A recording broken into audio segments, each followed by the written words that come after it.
Welcome in, everybody. Today we've got a very meaty subject. We're going to talk about trading and personality types. And this is a complex area, but it came from working very closely with people on Patreon. And a lot of the questions that were coming my way from married couples, individuals, trading styles, etc. And this video is going to be a two-part series that's going to uncover everything. It's going to basically identify strengths and weaknesses of personality types, who are best suited to different types of trading, and who's likely to make the most money, and those that aren't, what they can do to solve that problem. So we're going to jump right in and talk about all of this. As usual, disclaimer, there's no investment advice in this anyway, so we can skip that.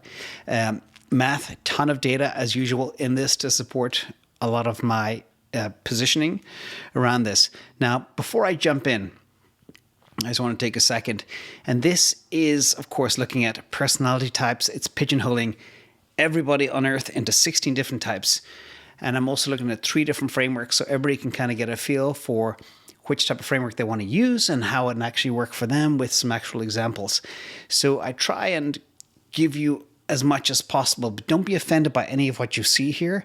And a lot of it is average data. So let's talk about the bad news at the very beginning.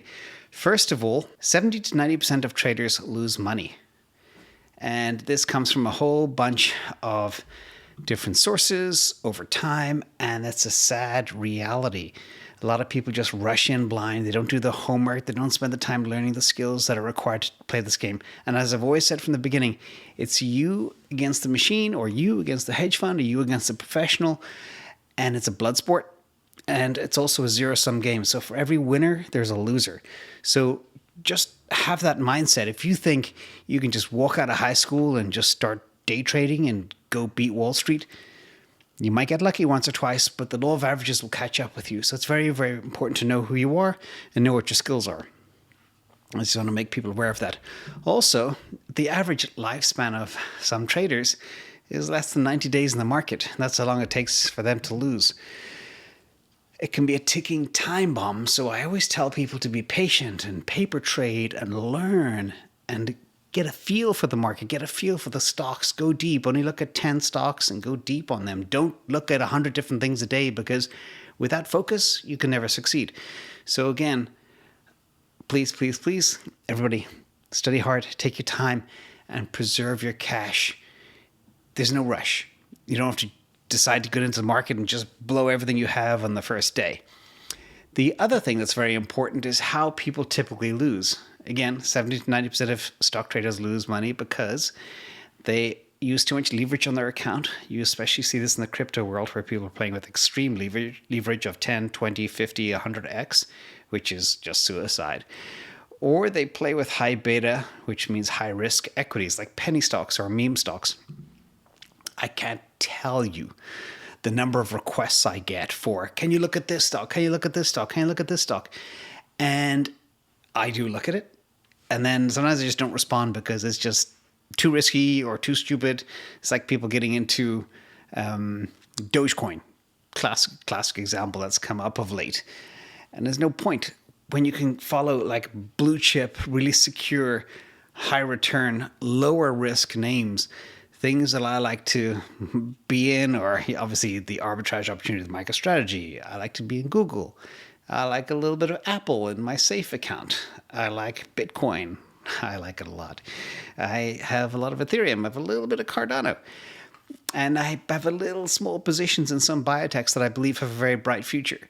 And a couple of other names like Baidu or the Google of China and things like that. So that's how I play. And I only look at 10 names. That's it. No more. Because I can't be a mile deep in more than 10 names. So again, lessons here, be very careful. Don't play with risky stocks unless you really know what you're doing, or else you're just looking to lose. Okay, the other thing that's very important is no two traders are alike. From a survey from Humankind, they analyzed 1,500 traders and their trades. And the conclusion was, when they looked at everything that people did over an extended period of time, nobody was the same. Everybody got into different stocks, got in at different times, got in at different prices, got out at different prices, made different types of profits or losses. Nobody was the same. And you all out there are probably all different as well. So what makes you different? Again, a million different things, but it probably is driven by your personality. And I'm going to show you ways where even if you have a personality that's not geared towards the market, there's ways of modifying it with tools and systems and processes to make it more likely to be successful. So the three frameworks we're going to look at today, first of all, is wealthy dynamics.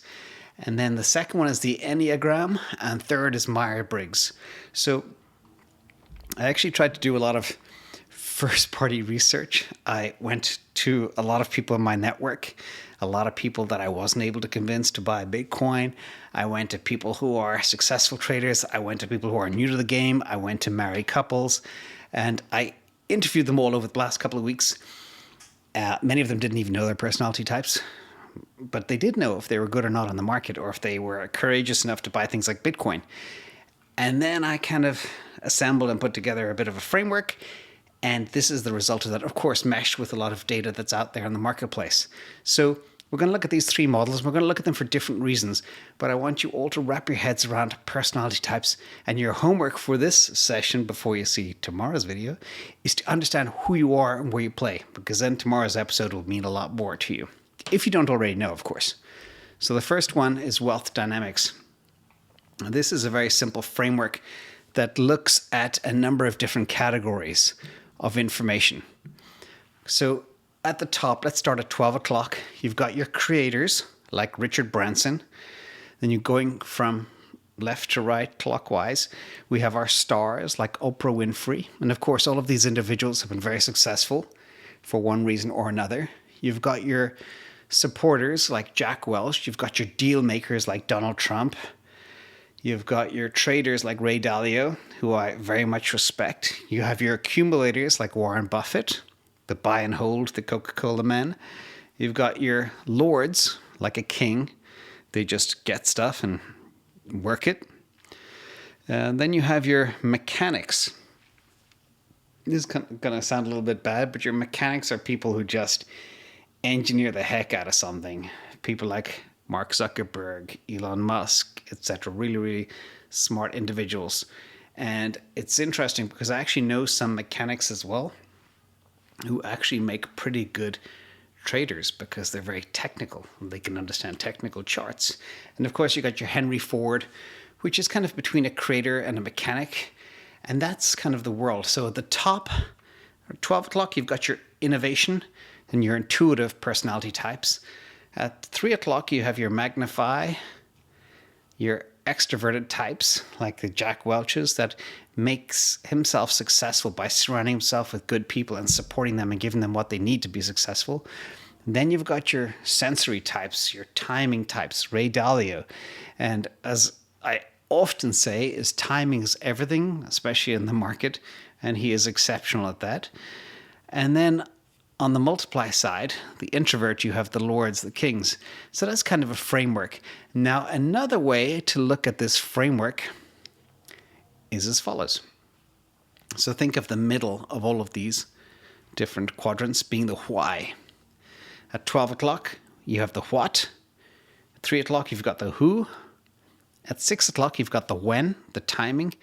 And then at 9 o'clock, you've got the how.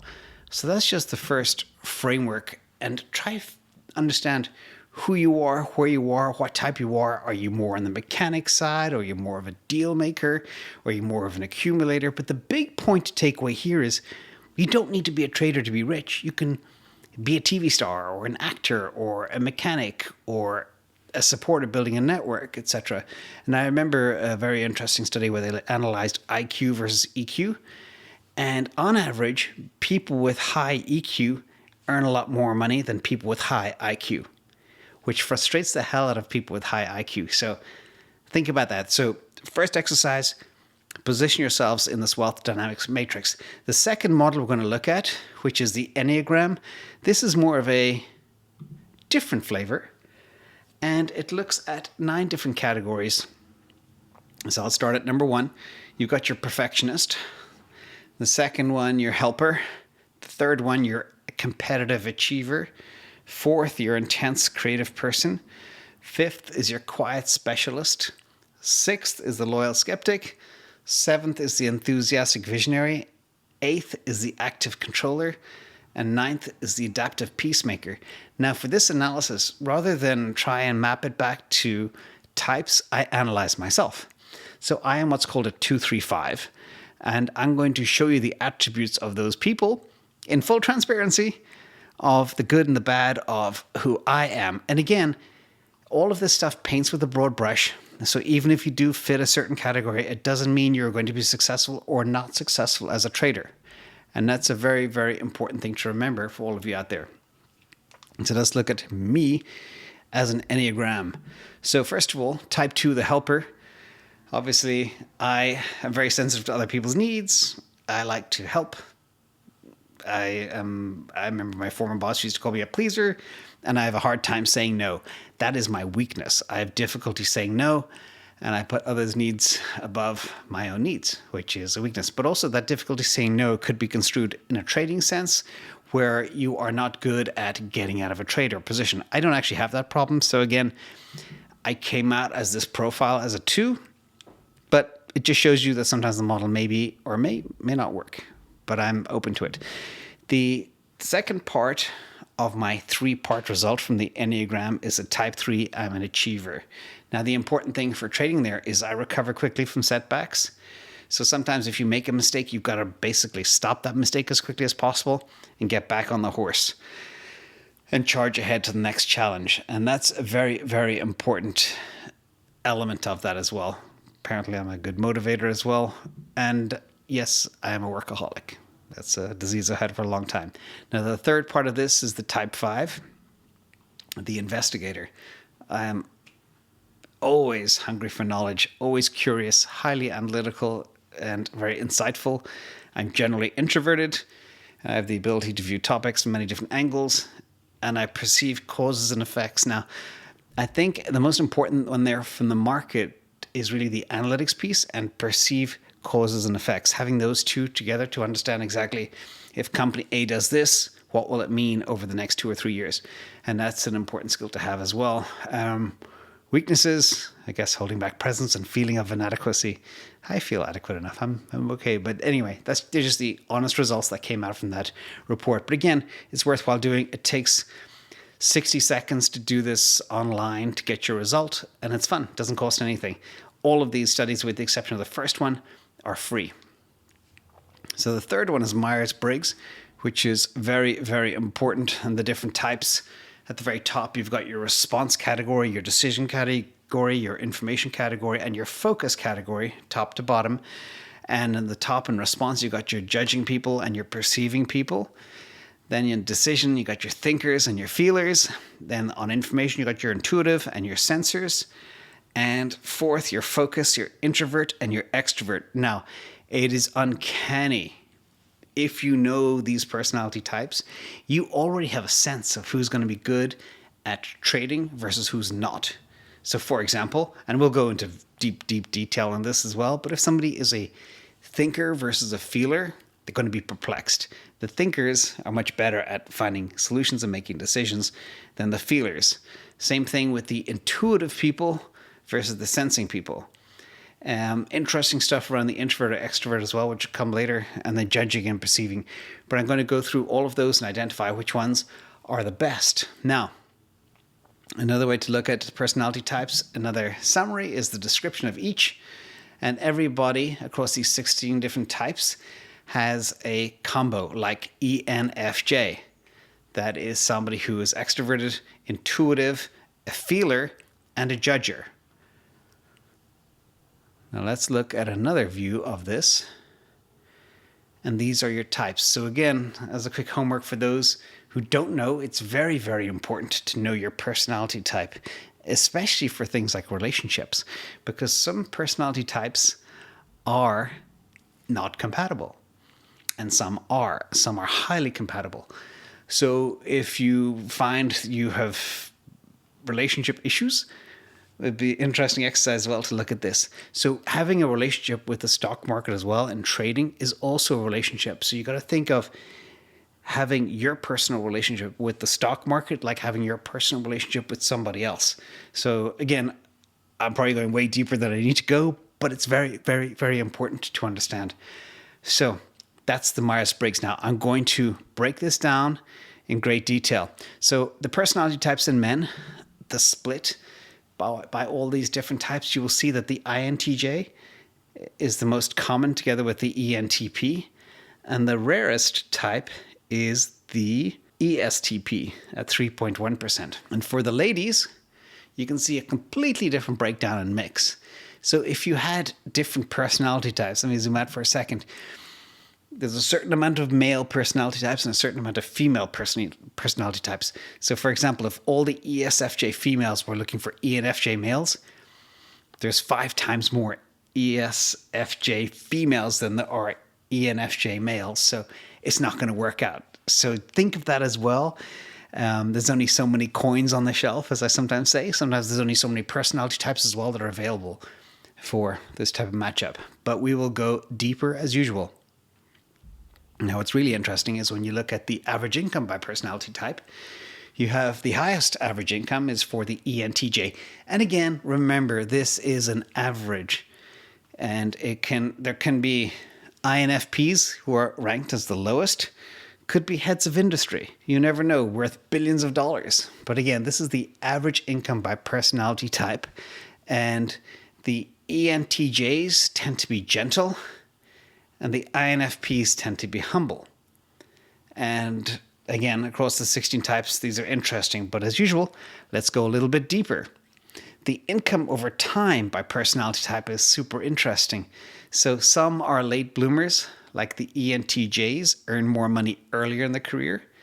And the ENTPs, as I have marked there, they find their stride later in the career and do much better in their 40s and 50s. So on average, it's important to know who gets what, where, and when. And even further down the rabbit hole, we can look at average income by personality preference. So on average, the thinkers make the most. And you see followed by the extroverts, second most, followed by the judgers, the third most. So again, just some interesting averages of personality types. And again, this doesn't reflect to trading alone. It reflects to all type of life. It could be a movie star in there, tend to be extroverted perhaps, although there are some introverted movie stars, or somebody that really supports networks of people, or somebody who's a mechanic, like an Elon Musk. And you know his average income is not here on this chart. But the point is, everybody fits in somewhere on average, so it's important to know where you are. Now, in conclusion, as always, this is the first part of a 2-part series. The second part breaks down all the different personality types and the trading styles and who are good at trading and who are not. But just as a teaser, I want to share with you, I've mapped out the trading profitability by personality type. The blue is the profits. I will show you which personality types are the most successful at trading versus those that are the least successful, and basically 90+% chance they lose. But it's not all lost at that stage. Even though certain personality types on average may not do well, there's ways of fixing it with things like rules and process and structure and things that will really support people to get ahead and be successful in trading. So we're going to uncover that as well. So again, it's a long video. Tune in for tomorrow and you'll see it. And again, this was all triggered by the Patreon community asking me a lot of questions. And I was like, okay, how do I deal with over 1,000 different personalities asking me different questions and different types of help? And it made me think, okay, this person is this person, this type, etc. And they need this type of structure to be successful. So that's where all this came from. And if you like the content, please hit the like. If you haven't subscribed, please do. About to hit 60,000 subscribers in 8 weeks. So it's going really well. Thank you all. Stay tuned for part 2 tomorrow.